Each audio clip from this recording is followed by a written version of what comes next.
muito retratada em filmes, animes e até videogames, a Yakuza é uma das maiores organizações criminosas do mundo. Com um código de conduta muito rígido baseado em lealdade e fidelidade, essa organização já tem centenas de anos e possui uma das hierarquias mais elaboradas entre grupos criminosos. Mas então fica até o final que hoje eu vou contar para vocês como surgiu a Yakuza.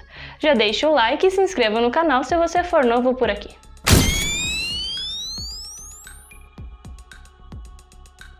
A história por trás do surgimento da Yakuza não retrata a história de pessoas em busca apenas de dinheiro, fama ou poder, mas sim uma luta milenar entre classes sociais.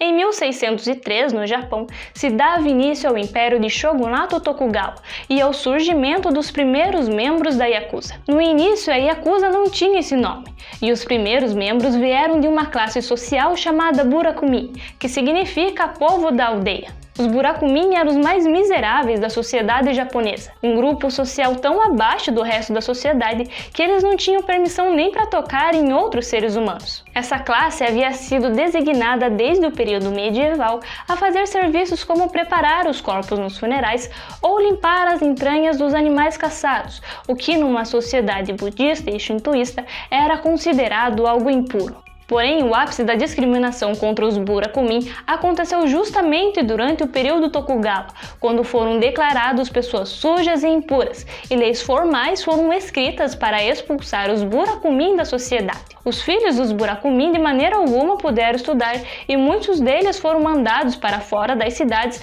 e forçados a viver em cidades isoladas. Sem muitas opções, essas pessoas tiveram de encontrar uma maneira de sobreviver em meio a tanta pobreza e encontrar algum sustento. Então, a partir do ano de 1603, atividades ilegais como venda de mercadoria roubada e casas de jogos ilegais passaram a se espalhar por todo o Japão. Nesse ponto, o que seria a Yakuza hoje era dividida naquela época em dois grupos, os Tekiya e os Bakuto. O primeiro desses grupos, os Tekiya, eram vendedores ambulantes, que viajavam de aldeia em aldeia vendendo produtos roubados e de baixa qualidade. Já o segundo grupo eram chamados de Bakuto, que tinham como negócio principal o jogo ilegal com jogos de dados ou com jogos de carta Hanafuda, em templos e santuários abandonados. Os Tekiya e os Bakuto, a partir do ano de 1700, passaram a se organizar em gangues lideradas por chefes e subchefes. Essas gangues, além das atividades que já faziam, vigiavam outras lojas e mascates, mantendo elas seguras em trocas de dinheiro para essa proteção. Então, entre os anos de 1735 e 1749,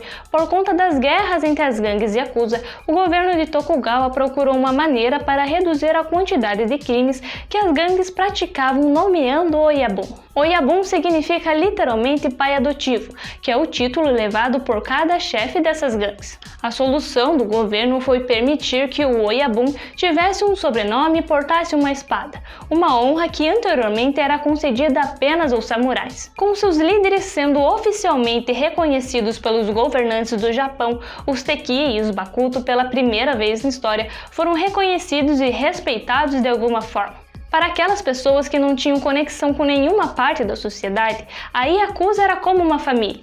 Quando um novo membro entrava, ele aceitava seu chefe como seu novo pai e a Yakuza como seu novo lar. Não demorou muito e a Yakuza se tornou um grupo desenvolvido em organizações criminosas, com seus próprios costumes e códigos. Não se sabe ao certo quando a Yakuza se tornou a Yakuza, mas o que se sabe é que os membros da Yakuza obedecem códigos estritos de lealdade, silêncio e obediência que permaneceram ao longo dos 400 anos de história da Yakuza. Outra coisa interessante é que a tradição dos atuais Yakuza de tatuarem o corpo todo vem dos antigos Bakuto, que tinham o costume de exibir as suas tatuagens por todo o corpo durante os jogos ilegais. E da mesma forma como no passado, muitos ainda fazem essas tatuagens com agulhas de bambu, o que torna esse processo mais lento e doloroso. E até hoje, gangues específicas de Yakuza podem se identificar como Tekiya ou Bakuto, dependendo de como ganham a maior parte do dinheiro. Outra tradição que permaneceu até os dias de hoje foi a punição padrão para a deslealdade. Qualquer um dos membros que desonre o nome da Yakuza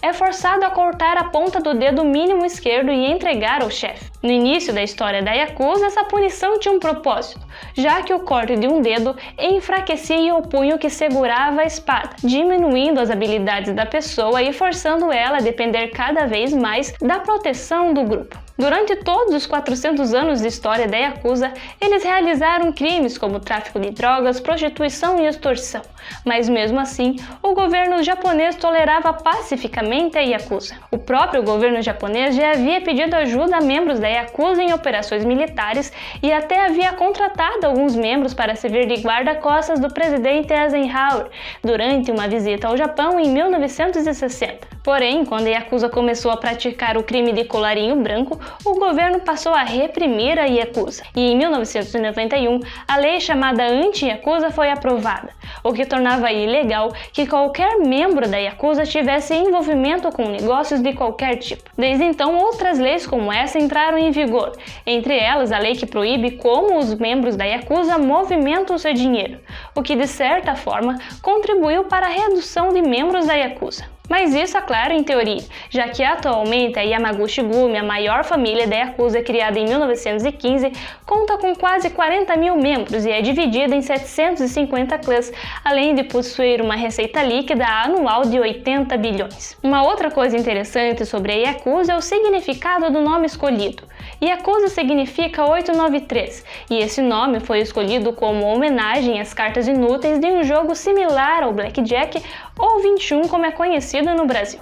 Mas apesar de todos os crimes cometidos pela Yakuza, quando o povo precisa, eles são os primeiros a mandar ajuda. Como aconteceu em 17 de janeiro de 95, quando a cidade de Kobe foi atingida por um terremoto. Os Yamaguchi-gumi foram os primeiros a ajudar as vítimas. Da mesma maneira, quando em 2011 o Japão foi atingido por um terremoto e logo em seguida um tsunami. Diferentes grupos da Yakuza enviaram caminhões de suprimentos para todas as áreas afetadas. Toda essa ajuda por parte da Yakuza vem do Código Ninjo, um princípio a qual todos os Yakuza afirmam viver, que os proíbe de permitir que qualquer outra pessoa sofra. Outra coisa também interessante sobre a Yakuza é que as cidades de Kobe e Osaka, onde operam os maiores sindicatos de Yakuza, estão entre as cidades mais seguras do Japão, já que os pequenos criminosos não invadem o território Yakuza. E por último, e não menos importante, segundo o canal de TV japonês NHK, pela primeira vez na história da Yakuza, um líder veterano de uma das famílias Yakuza foi condenado à morte por enforcamento. O líder em questão é Nomura Satoru, de 74 anos, chefe da família Kodokai, que atua na região da cidade de Fukuoka. Nomura foi condenado por ordenar 4 ataques entre 1998 e 2014, onde apenas uma das vítimas morreu. Então esse foi o vídeo de hoje. Se você gostou, deixe o like e o mais importante, se inscreva no canal. Compartilhe também com algum amigo e se quiser ver mais vídeos como esse, eu vou deixar aqui algumas sugestões. Então é isso aí. Eu sou Caroline Daisy e até o próximo vídeo.